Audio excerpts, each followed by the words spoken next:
नमस्कार दोस्तों, स्टडी 91 पर आप सबका हार्दिक स्वागत अभिनंदन है। आज हम सब बड़े ही महत्वपूर्ण और इम्पोर्टेंट टॉपिक कवर करेंगे, जिसमें हम सब बातें करेंगे सिंधु घाटी सभ्यता के विषय में। सिंधु घाटी सभ्यता दुनिया की सबसे प्राचीनतम सभ्यताओं में से एक मानी जाती है। याद करिएगा, दुनिया की सबसे प्राचीनतम सभ्यताओं में से एक मानी जाती है। ये मेसोपोटामिया की सभ्यता से आपको 12 गुनी बड़ी और मिस्र के सभ्यता से यह लगभग आपको 20 गुनी बड़ी सभ्यता है। आपको सिंधु घाटी सभ्यता, इसका कुल भौगोलिक क्षेत्रफल यदि देखा जाए तो 12,99,600 वर्ग किलोमीटर में इसका कुल विस्तार हुआ है। इसका सबसे उत्तरी बिंदु, जिसे हम मांडा कहते हैं, जो कि जम्मू कश्मीर में है, जम्मू कश्मीर के अखनूर जिले में। सबसे दक्षिणतम बिंदु दाइमाबाद, जो कि महाराष्ट्र में है, अहमदनगर जिले में। सबसे आपको पश्चिमी बिंदु सुतका गिंडोर है और सबसे पूर्वी बिंदु आलमगीरपुर, जो कि उत्तर प्रदेश के मेरठ में स्थित है।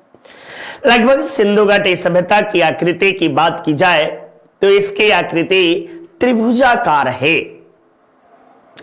दुनिया की सबसे प्राचीनतम नगरीय व्यवस्था के रूप में विकसित ये सभ्यता मानी जाती है। सिंधु घाटी सभ्यता का समाज जो था, ये मातृसत्तात्मक समाज था और इसके बाद हमारे यहां वैदिक संस्कृति का जन्म हुआ और वैदिक संस्कृति प्रथम पितृसत्तात्मक समाज के रूप में हम सब जानते हैं। लेकिन आज चर्चा चूंकि करेंगे सिंधु घाटी सभ्यता के विषय में। सिंधु घाटी सभ्यता की खोज सर्वप्रथम 1826 ईस्वी में चार्ल्स मैसन नामक व्यक्ति के द्वारा सर्वप्रथम आपको इसकी खुदाई कराई जाती है। यानी जब रावलपिंडी में, पाकिस्तान में जो वर्तमान में स्थित है, रावलपिंडी में रेलवे लाइन बिछाने का कार्यक्रम चल रहा था, उसी समय आपको जब खुदाई होने लगी तो कुछ अवशेष प्राप्त होने लगे। इन अवशेषों को अंग्रेज लंबे समय तक समझ नहीं पाए, लेकिन सर्वप्रथम चार्ल्स मैसन के द्वारा सिंधु घाटी सभ्यता के विषय में पहली जानकारी, छोटी मोटी जानकारी दी गई। ज्यादा गड्ढा उड्ढा मिलने लगा तो इसके कारण वहां पे एक प्रोजेक्ट को रोक दिया गया। और फिर आप देखे होंगे कि 1853 ईस्वी में थाने से मुंबई के बीच पहली रेल लाइन चलती है। लेकिन आगे के कार्यक्रम को बढ़ाने के लिए पुनः आपको जो है वहां रेलवे लाइन का निर्माण शुरू हो गया अंग्रेजों के द्वारा। और इसी दौरान एक अलेक्जेंडर कनिंघम महोदय जो थे, ये उस समय आपको कोलकाता में थे और इन्हीं की देख रेख में आपको लाहौर में खुदाई जारी थी। ये अवशेष, जितने भी अवशेष पाए, उन अवशेषों को उठाकर इन्होंने कलकत्ता ले आया और इन्हीं के द्वारा भारतीय पुरातत्व विभाग की स्थापना की गई। इसीलिए अलेक्जेंडर कनिंघम को भारतीय पुरातत्व विभाग का संस्थापक के रूप में भी इतिहास के पन्नों में जाना जाता है। आगे चलकर जो है कि इस पे बहुत ज्यादा अवशेष प्राप्त होते हैं, उसे इकट्ठा किया जाता है। लेकिन लॉर्ड कर्जन के काल में सर जॉन मार्शल को भारतीय पुरातत्व विभाग का अध्यक्ष या महानिदेशक के रूप में नियुक्त किया जाता है। सर जॉन मार्शल के अंडर में ही सर दयाराम साहनी और राखाल दास बनर्जी जैसे विद्वानों के नेतृत्व में आपको जो है कि हड़प्पा और मोहनजोदड़ो जैसे पुरा स्थलों की खोज की गई। अब बात आती है सिंधु घाटी सभ्यता के नामकरण की। सिंधु घाटी सभ्यता को कई नामों से जानते हैं, क्योंकि सिंधु और उसकी सहायक नदियों के इर्द गिर्द पाए जाने के कारण इसे हम सब क्या कहते हैं, सिंधु घाटी सभ्यता कहते हैं। हड़प्पा नामक प्रथम पुरा स्थल की खुदाई होने के कारण इसे हड़प्पन सिविलाइजेशन के नाम से भी जानते हैं। वहीं इसे आपको पहली बार इस सभ्यता में तांबा और तीन मिलाकर एक नई धातु कांसे का आविष्कार किया गया था, इसीलिए इसे कांस्य युगीन सभ्यता के नाम से भी जानते हैं। कहीं कहीं आपको इसे ताम्र पाषाणिक संस्कृति के नाम से भी जाना जाता है। तो ये इसके कई नाम हैं सिंधु घाटी सभ्यता के, लेकिन इसका सबसे उपयुक्त नाम हड़प्पन सिविलाइजेशन ही कहा जाता है, ठीक ना। चूंकि हड़प्पा आपको प्रारंभ में तो सिंधु नदी के पास पाया गया, लेकिन बाद के समय में कई स्थानों पर इसे प्राप्त किया जाता है। कई जगहों पे तो इसे आपको सरस्वती सिविलाइजेशन भी कहा गया, ठीक ना। इसे सरस्वती सिविलाइजेशन के नाम से भी पुकारा गया। तो आइए हम सब देखते हैं सिंधु घाटी सभ्यता के विषय में एक बेसिक जानकारी हम सब कवर करेंगे। तो सिंधु घाटी सभ्यता ये आपको प्रथम नगरीय सभ्यता, विश्व की सबसे बड़ी सभ्यता, मातृसत्तात्मक समाज, नर्तकी की प्रतिमा, प्राचीनतम गोदीवाड़ा, विश्व के सबसे प्राचीनतम भूकंप के साक्ष्य, अग्निवेदिकाओं के प्रमाण, आदित्य शिव की प्रतिमा, यहाँ की लिखी जाने वाली लिपि ब्रुष्टोफेदन टाइप की लिपि थी, इस तरह से, ठीक ना।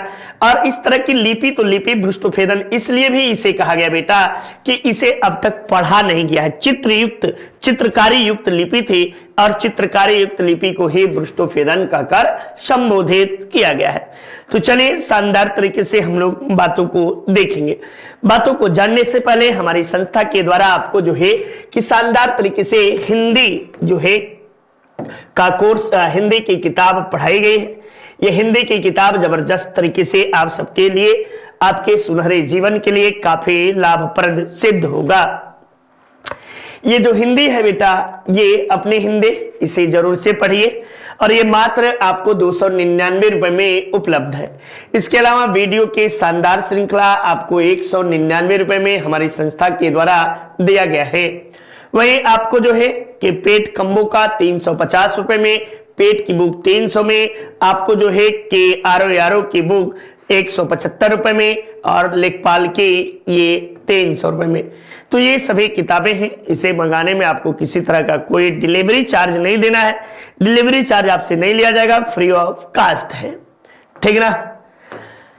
आइए हम सब बात करते हैं सिंधु सभ्यता के विषय में। ये सिंधु सिविलाइजेशन, भारत की प्रथम सभ्यता को सिंधु सभ्यता कहा गया और सिंधु सभ्यता इसका नामकरण किसने दिया, तो सर जॉन मार्शल के द्वारा दिया गया। इतिहासकार इस सभ्यता का नाम हड़प्पन सभ्यता भी रखना अधिक ज्यादा उचित समझते हैं, चूंकि हड़प्पा नामक पूरा स्थल की खुदाई हुई, इसी के कारण हड़प्पा सभ्यता भी कहते हैं। हड़प्पा सभ्यता की खुदाई 1921 ईस्वी में और मोहनजोदड़ो, ठीक ना, मोहनजोदड़ो, ये याद रखिएगा, मोहनजोदड़ो की खुदाई 1922 ईस्वी में की गई थी। इसकी खुदाई राखाल दास बनर्जी के द्वारा, और इसकी खुदाई आपको जो है सर दयाराम साहनी के द्वारा आपको इसकी खुदाई की गई थी। तो ये सारी बातें आप याद रखते चलो और देखते चलो। इस सभ्यता को कांस्य युगीन सभ्यता के रूप में भी जाना जाता है, या इसे ताम्र युगीन सभ्यता भी कई स्थानों पर कहा जाता है। हड़प्पा सभ्यता को आद्य ऐतिहासिक काल के अंतर्गत रखा गया है। आद्य ऐतिहासिक काल बेटा उस काल को कहते हैं जिसके हमें लिखित साक्ष्य प्राप्त होते हैं, परंतु हम उसे पढ़ने में सक्षम नहीं है। इतिहासविदों ने, इतिहास के जानकारों ने इतिहास को 3 भागों में विभाजित किया। एक आपको प्राक ऐतिहासिक काल, एक आद्य ऐतिहासिक काल और एक ऐतिहासिक काल। तो प्राक ऐतिहासिक काल के अंतर्गत आपको पूरा पाषाण काल को पढ़ते हैं, आद्य ऐतिहासिक काल के अंतर्गत वैदिक संस्कृति को पढ़ते हैं और सिंधु घाटी सभ्यता को पढ़ते हैं। ऐतिहासिक काल में भारत में आपको महाजनपदात से, यानी द्वितीय नगरीय क्रांति से जो हम पढ़ते हैं, तो वो आपको इसके अंतर्गत पढ़ते हैं। तो सिंधु घाटी सभ्यता जो है ये पश्चिम से पूरब तक लगभग आपको जो है 1600 किलोमीटर में विस्तृत है और उत्तर से दक्षिण में इसकी लंबाई जो है ये 1100 किलोमीटर है। एक आइए छोटा सा डायग्राम के माध्यम से हम सब समझते हैं, एक छोटा सा डायग्राम की जरूरत है। तो डायग्राम के माध्यम से देखते हैं।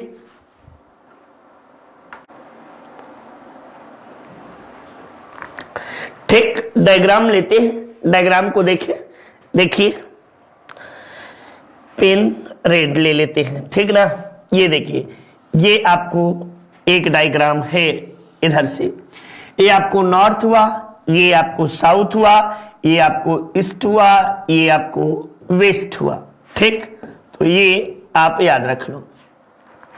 कहा क्या रहा है कि आपको जो है कि पूरब से पश्चिम या पश्चिम से पूरब की इसकी लंबाई जो है ये कितनी है, तो 1600 किलोमीटर इसकी लंबाई बता रहा है। कितना? 1600 किलोमीटर लंबाई।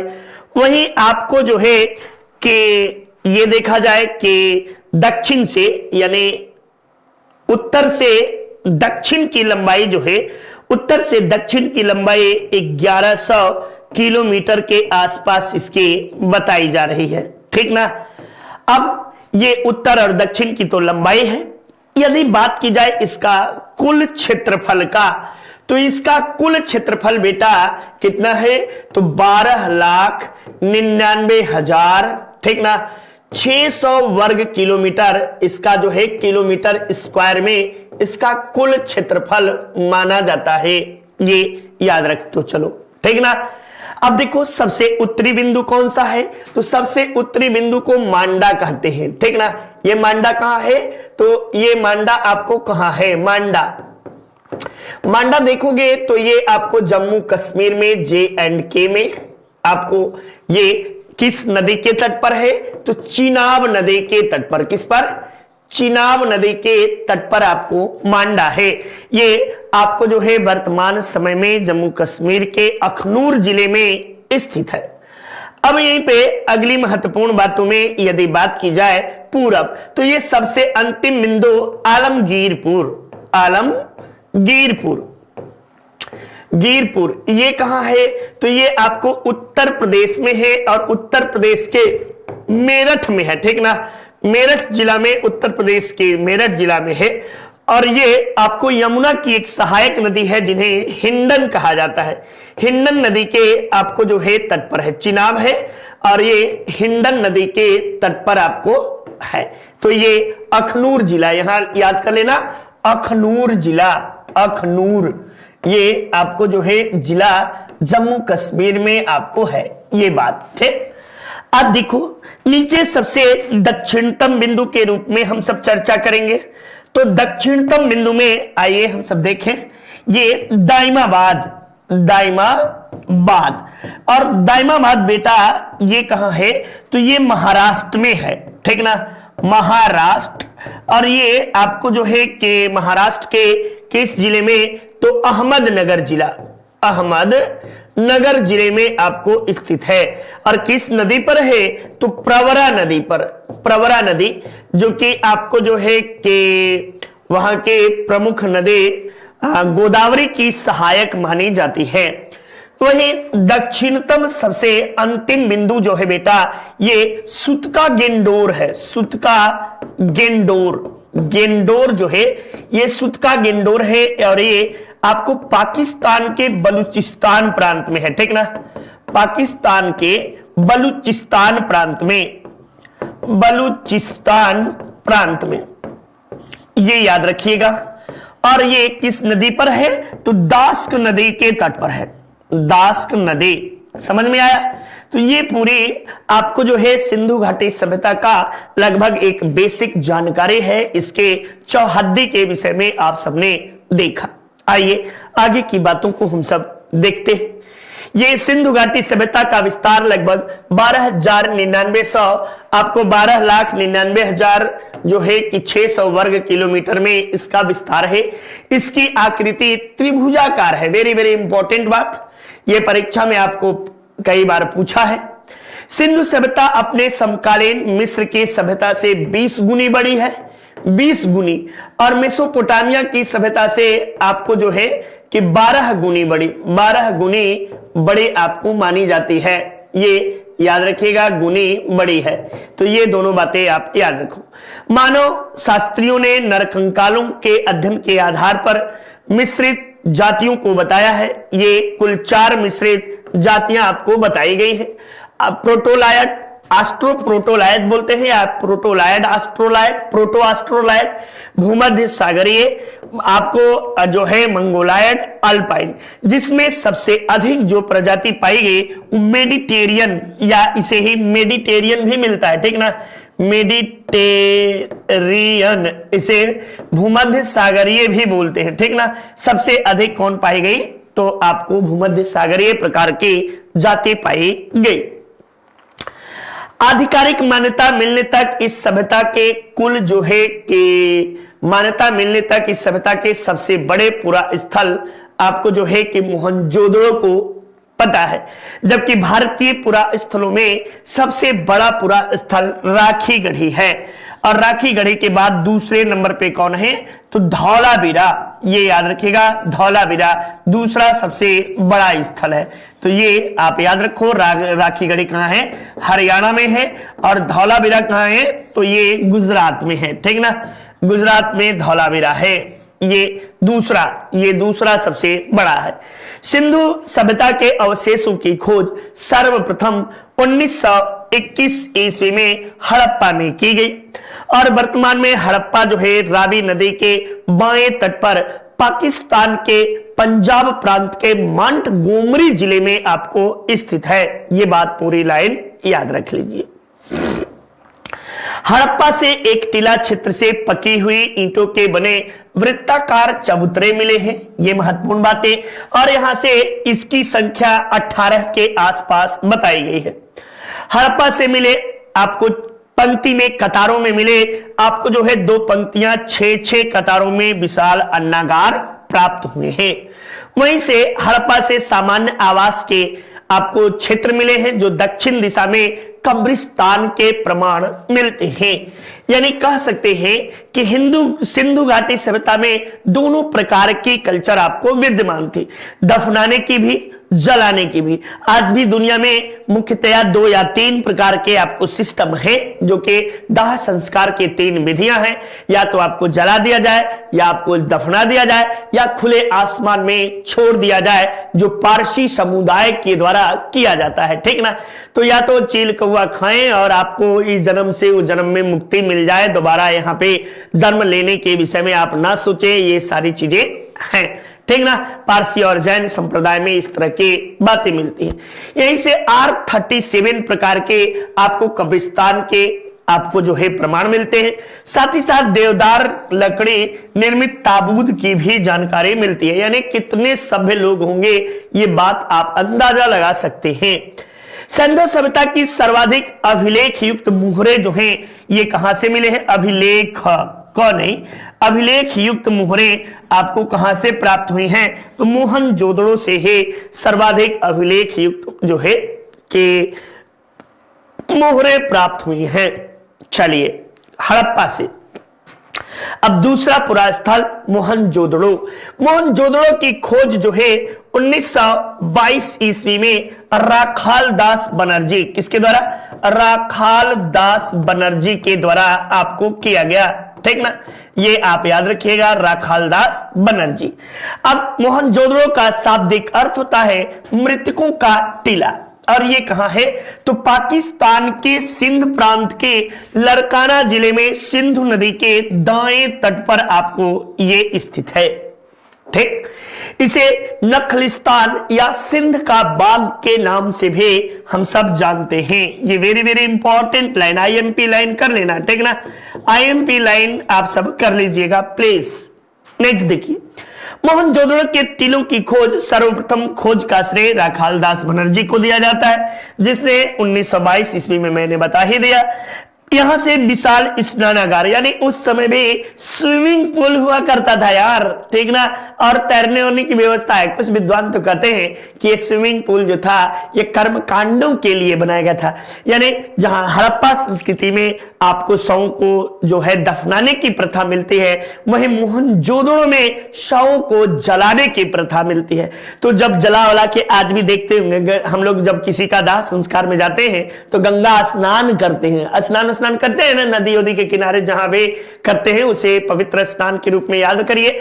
और फिर आकर घर पे आकर कपड़े वस्त्र चेंज करते हैं। तो ठीक इसी तरह के लिए आपको जो है सिंधु घाटी सभ्यता के लोगों के द्वारा भी मोहनजोदड़ो में आपको विशाल स्नानागार के प्रमाण मिलते हैं। ये स्नानागार जो था 11.89 मीटर आपको लंबा था, 7 आपको जो है 0.1 मीटर चौड़ा और लगभग आपको 2.44 मीटर गहरा, यानी हम लोग उसमें अगर डूबे तो डूब जाएंगे, इतना गहरा भी हुआ करता था, ठीक ना। ऐसे हाथ खड़ा करिए तो इतना पानी हुआ करता था लगभग उसमें। और ये जो थे पक्की ईंटें और चूने की गारों से बनी हुई थी, चूना का गारा से मिलकर बना हुआ था कि कभी न भसके और बना रहे।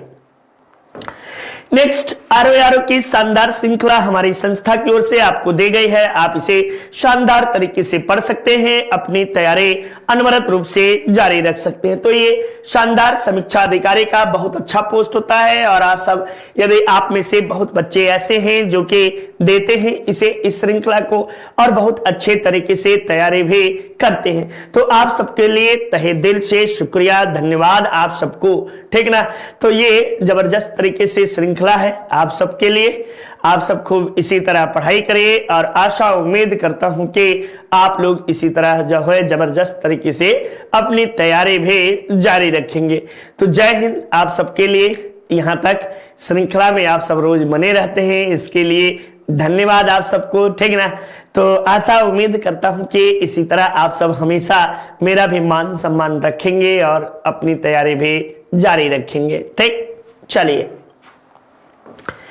ये देखिए, यहीं से आपको विशाल अन्नागार, सबसे बड़ा सिंधु घाटी सभ्यता का सबसे बड़ा आपको जो है कि यदि कुछ है इमारत तो वह आपको अन्नागार है। ये लगभग आपको इसकी लंबाई कितनी है तो 45.71 मीटर यह लंबा है और 22.86 मीटर चौड़ा यह आपको है। मोहनजोदड़ो से कांस्य की नर्तकी की प्रतिमा, नग्न नर्तकी की प्रतिमा, ये कांस्य की नग्न नर्तकी की प्रतिमा मिली है जो कि आपको द्रवी मोम विधि से निर्मित है। इसकी लगभग आपको लंबाई जो है 11.5 सेंटीमीटर इसके जो है लंबाई है। ये नग्न कांस्य के प्रतिमा है। मेसोपोटामिया की मूल बेलनाकार मुहरे आपको यहीं से मिली है और आदतन यानी पशुपति शिव की आकृति आपको सर्वप्रथम इसी जगह से प्राप्त हुई है। तो ये महत्वपूर्ण आपको मोहनजोदड़ो से प्राप्त होने वाले महत्वपूर्ण साक्ष्य माने जाते हैं। वहीं तीसरा महत्वपूर्ण स्थल को हम लोग कालीबंगा के रूप में जानते हैं। ये कालीबंगा जो है वर्तमान समय में ये गंगा नगर नहीं, अब हनुमानगढ़ कर लेना, ठीक ना, हनुमानगढ़, ठीक ना। ये आपको हनुमानगढ़ में, ये हनुमानगढ़ नया जिला बन गया है। तो ये कालीबंगा जो है कि इसका शाब्दिक अर्थ काले रंग की बनी की चूड़ियां होता है, ठीक ना। काली जी का बंगा, और काली माई कैसी है तो काली माई करिया है, ठीक ना। तो ये काली माता, हमारी काली माता कैसी है, काली है।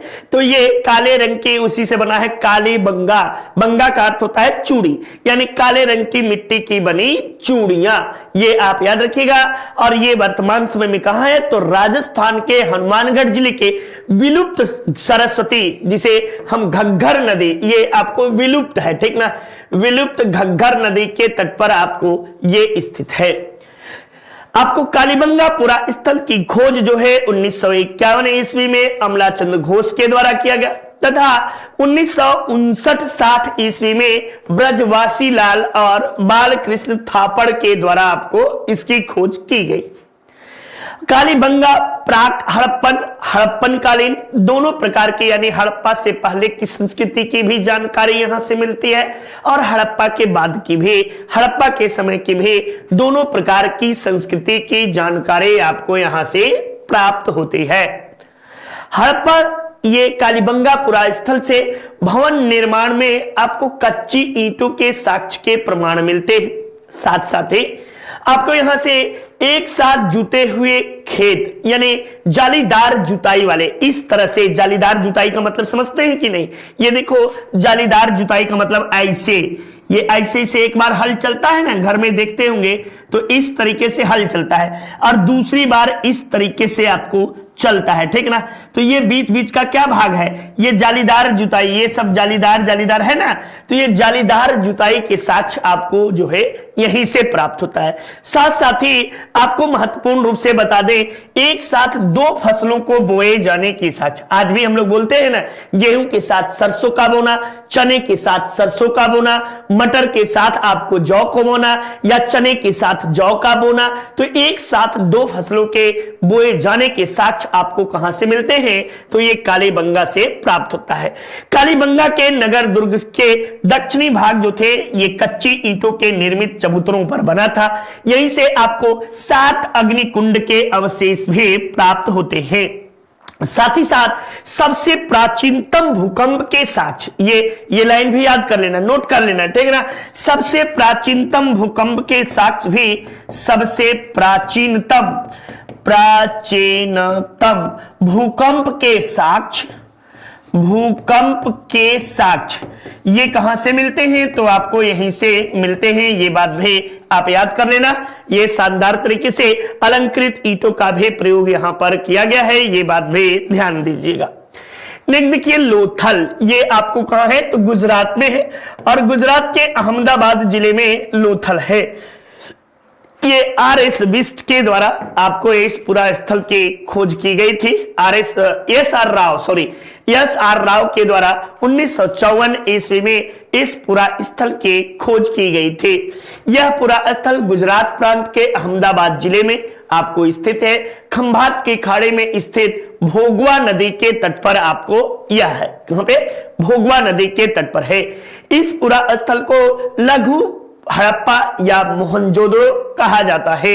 लोथल से वृत्ताकार और चौकोर अग्नि वेदिकाओं के प्रमाण आपको यहां से भी, पिछला पढ़े कालीबंगा, और यहां से भी आपको जो है मिलते हैं। साथ ही साथ आपको लोथल से ही फारस की मुहरें भी प्राप्त होती हैं। ये हमारी संस्था के द्वारा कुछ महत्वपूर्ण आपको जो है कि कोर्स संचालित है, जिसमें आप यूपी पुलिस के बैच को खरीद सकते हैं। ये मात्र जो है 1499 रुपए में ये कोर्स उपलब्ध है। आप इसे शानदार तरीके से पढ़िए, अपनी तैयारी अनवरत रूप से जारी रखिए। तो आशा उम्मीद करता हूं कि चीजें आपको बहुत बेहतर तरीके से समझ में आ रही होंगी। देखिए लोथल से ही एक समूचा हाथी का दांत का पैमाना, हाथी दांत का आपको जो है निर्मित पैमाना, एक हाथी दांत भी मिला है और हाथी दांत का पैमाना भी मिला है। यहीं से आपको जो है कि गेहूं पीसने वाली चक्की, ये यानी ये चक्की का मतलब है गेहूं पीसने वाली चक्की, गेहूं पीसने वाली चक्की,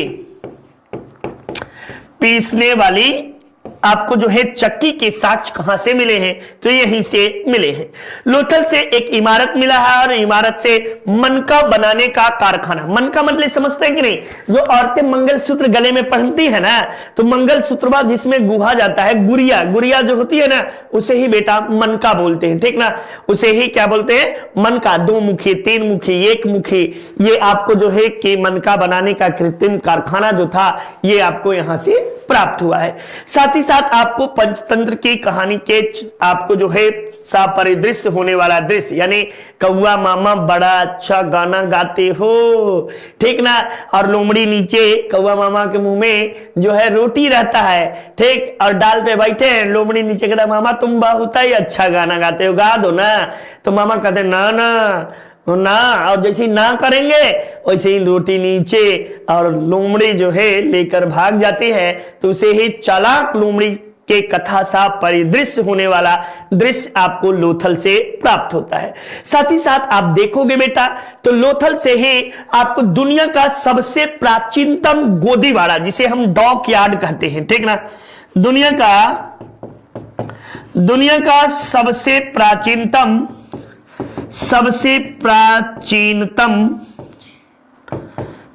गोदीवाड़ा, याद रखिएगा, गोदीवाड़ा गोदीवाड़ा का साक्ष्य भी आपको गोदीवाड़ा या बंदरगाह इसे ही बोलते हैं। बंदरगाह का साक्ष्य आपको कहां से मिलता है? तो यहीं से आपको प्राप्त होता है। ये महत्वपूर्ण बातें हुई। चलिए नेक्स्ट देखते हैं चनहुदड़ो। ये आपको चनहुदड़ो जो है मोहनजोदड़ो से लगभग 130 किलोमीटर दक्षिण पूर्व दिशा में आपको स्थित सिंधु नदी के किनारे बाएं तट पर पाकिस्तान के सिंध प्रांत में आपको स्थित है। 1931 ईस्वी में एनजी मजूमदार द्वारा इस पूरा स्थल की खोज की गई तथा 1935 ईस्वी में आपको जो है मैके के द्वारा इस पूरा स्थल का उत्खनन कराया गया। यह एकमात्र पूरा स्थल है जहां से वक्राकार ईंट के साक्ष्य मिले हैं। साथ ही साथ आपको जो है ईंट पर बिल्ली को पीछा करते हुए कुत्ते के पंजे का साक्ष्य भी आपको यहीं से प्राप्त हुआ है। ठीक ना। चनहुदड़ो से ही आपको जो है कि लिपस्टिक आपको छुरा स्तूरा दाढ़ी बनाने वाला जिसे बोलते हैं, लिपस्टिक को रंजन सलाका कहते हैं बेटा। ठीक ना। ये सारी चीजें आपको चनहुदड़ो से ही प्राप्त हुआ है। फिर आपको ठिग का आप देखते होंगे गांवों में जाते होंगे तो आपको चबूतरा टाइप में जो बना होता है तो उसे ही ठीका बोलते हैं, तो वो भी प्राप्त हुआ है।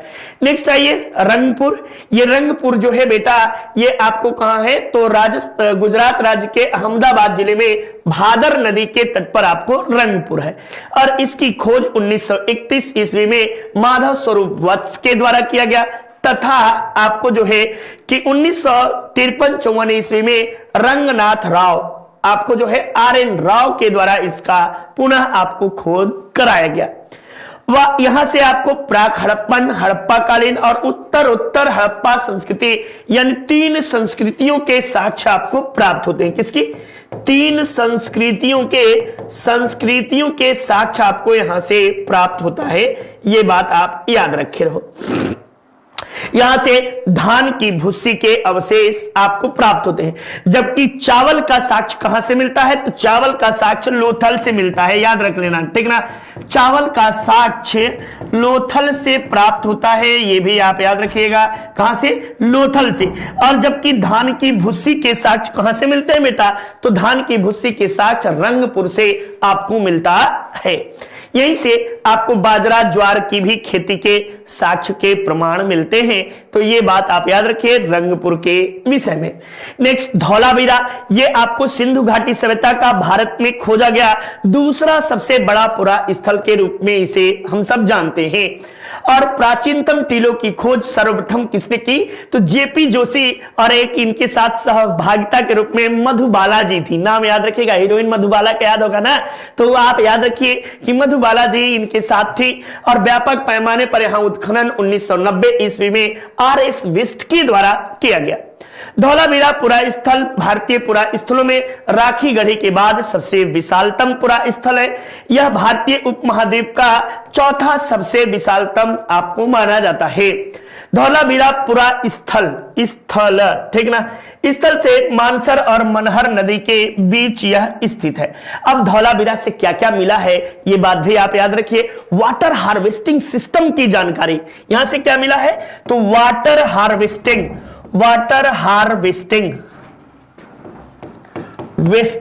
आपको सिस्टम की जानकारी यहीं से, यानी जल निकास की प्रणाली आपको कहां से मिलती है? तो ये याद रखिए धौलावीरा से। और धौलावीरा से क्या मिला है? तो धौलावीरा से ही स्टेडियम, याद होगा स्टेडियम यानी आपको दुर्ग के मध्य में स्टेडियम की जानकारी आपको यहीं से प्राप्त होती है। ये दोनों बातें याद रखिए शानदार तरीके से आप सबके लिए। यूजीसी नेट हमारी संस्था के द्वारा जबरदस्त तरीके से पढ़ाया गया है, आप इसे परचेज कर सकते हैं।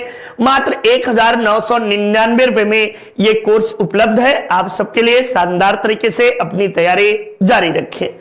नेक्स्ट देखिए, ये आपको अन्य हड़प्पा स्थलों में धौलावीरा 3 खंडों में मध्य दुर्ग और निचले दुर्ग में विभाजित था। यहीं से नगर नियोजन की आपको जो है जानकारी मिलती है और समानांतर चतुर्भुज आकार की मिलती है। साथ ही साथ जो सड़कें थी यहीं से आपको समकोण पर काटने की, यानी एक दूसरे को समकोण पर काटने की सड़कों की भी जानकारी यहीं से मिलती है।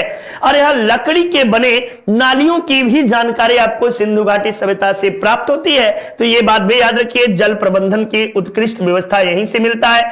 धौलावीरा सभ्यता का सबसे लंबा शिलालेख भी आपको यहीं से मिला है। तो ये सारी बातें आप सब याद करते चलिए। नेक्स्ट देखिए, सुत का गेंडोर है, यह पूरा स्थल अरब सागर के तट पर लगभग आपको जो है कि 56.32 किलोमीटर कराची से पश्चिम में स्थित है और दास्क नदी के तट पर है। यह सिंधु सभ्यता का सबसे आपको जो है कि पूर्वी तट स्थित है, ठीक ना, दास्क नदी के पूर्वी तट पर स्थित है। इसकी खोज 1935 ईस्वी में आर.एल. स्टाइन के द्वारा किया गया था। समुद्र तट पर स्थित होने के कारण यह महत्वपूर्ण व्यापारिक केंद्र था और सुत का गेंडोर सिंधु सभ्यता के प्राकृतिक चट्टानों पर स्थित माना जाता है। नेक्स्ट, आलमगीरपुर, यह भी आपको मैंने पीछे बताया कि यह सिंधु घाटी सभ्यता का सबसे पश्चिमी बिंदु है। यह उत्तर प्रदेश के मेरठ जिले में यमुना की सहायक नदी हिंदन के बाएं तट पर है। इसकी खोज 1935 ईस्वी में यज्ञदत्त शर्मा के द्वारा किया गया और यह हड़प्पा सभ्यता का सबसे पूर्वी बिंदु है। वेरी वेरी इंपॉर्टेंट लाइन, ठीक ना। नेक्स्ट, मांडा, ये आपको जो है कि पीर पंजाल पर्वत श्रेणी की तराई में चिनाब नदी के बाएं तट पर स्थित लगभग जम्मू कश्मीर से 50 किलोमीटर की दूरी पर अखनूर तहसील या अखनूर जिले में आपको स्थित है। 1979 या 80 में मांडा पुरा स्थल की खुदाई की गई और यह हड़प्पा सभ्यता सबसे उत्तरी भाग माना जाता है। यानी हड़प्पा सभ्यता का सबसे उत्तरी भाग किसे मानते हैं, तो मांडा को। ये पूर्व में डायग्राम पर मैंने आप सबको पूरी बातें बताई है। इसकी खुदाई जो है 1982 ईस्वी में जेपी जोशी के द्वारा किया गया। तो ये नितिन सर के द्वारा इंडिविजुअल आपको हिंदी शानदार तरीके से पढ़ाया गया है। आप इसे परचेज कर सकते हैं, मात्र 999 रुपए में आपको ये श्रृंखला उपलब्ध है। अब देखिए तिथि के निर्धारण के विषय में। सिंधु घाटी सभ्यता की तिथि के निर्धारण में आपको जो है विदेशी कार्बन डेटिंग पद्धति का इस्तेमाल किया गया और कार्बन डेटिंग पद्धति के अनुसार सिंधु घाटी सभ्यता की तिथि 2350 से 1750 जो है ये सबसे उपयुक्त मानी जाती है। ये याद रखिए। अलग अलग विद्वानों ने, सर जॉन मार्शल ने इसे आपको जो है कि लगभग 3250 से 2800 ईस्वी तक माना है। अब विभिन्न इतिहासकारों के द्वारा आपको इसकी तिथि दी गई है। सर जॉन मार्शल 3200 से लेकर 2750, मार्टिन व्हीलर 2500 से 1500, आर्को अर्नेस्ट मैके 2800 से 2500, फेयर सर्विसेज 2000 से 1500 इसके समय तिथि मानते हैं। विभिन्न इतिहासकारों में आपको जो है कि एम एस वर्ष जो है ये 3500 से 2700 कहते हैं। वहीं पे आपको जो है आल्चिन्स जो है 2250 से 1750 कहते हैं। आर एस शर्मा जो है 2500 से 1800, डीपी अग्रवाल महान भारत के एकदम इतिहासकारों में से एक 2300 से आपको 1750 और जी एफ डेल्स जो है 2154 से 1854 ईसा पूर्व मानते हैं। तो ये नितिन सर के द्वारा शानदार तरीके से आपको पढ़ाया गया है, आप इसे परचेज कर सकते हैं। ये श्रृंखला आपको जो है यूट्यूब पे नितिन सर ने जो शानदार तरीके से पढ़ाया है वही है। तो ये पीडीएफ के रूप में है। प्राचीन इतिहास, मध्यकालीन, आधुनिक और सामान्य हिंदी, जबरदस्त तरीके से ये श्रृंखला है। आप सबके लिए शानदार तरीके से श्रृंखला के साथ जुड़े रहिए। आशा उम्मीद करता हूं कि चीजें बहुत बेहतर तरीके से समझ में आई होंगी। तो चलिए, एकदम नॉन स्टॉप जबरदस्त तरीके से आप सबका समर्थन मिलता रहा, इसके लिए तहे दिल से शुक्रिया, धन्यवाद। आप श्रृंखला के साथ, शाम की श्रृंखला के साथ भी बने रहिए। तो आज यहीं तक, मिलते हैं एक शानदार श्रृंखला के साथ। जय हिंद, जय भारत। वैदिक संस्कृति अगली कड़ी में आप सब अध्ययन करेंगे। जय हिंद।